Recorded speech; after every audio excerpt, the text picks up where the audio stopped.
ഇന്ന് ഫെബ്രുവരി 9, എന്റെ കണ്ണന്റെ 3ാം പിറന്നാള്. മിക്കി മൗസ് മാത്രം മതിയോ?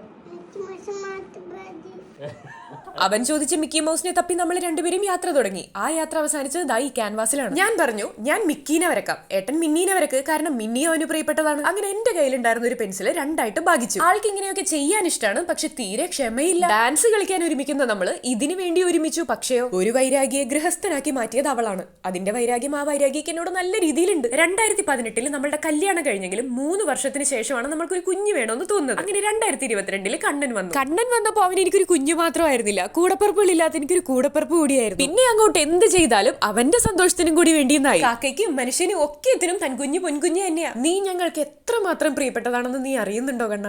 കണ്ണൻ ഒരു സമ്മാനം തരട്ടെ എന്ന് ചോദിച്ചപ്പോ അവന്റെ കണ്ണുകളിലെ കൗതുകം അവന്റെ കൈവിരലുകളിലും കാണാമായിരുന്നു.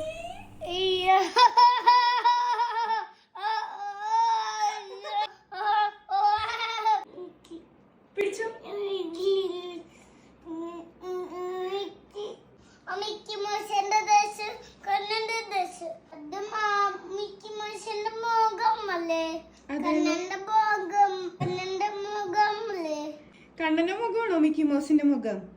കണ്ണനെ പോലെയാണല്ലോ മിക്കി മൗസ് ഇരിക്കുന്നത്. മിക്കി മൗസിന് ഇഷ്ടായോ?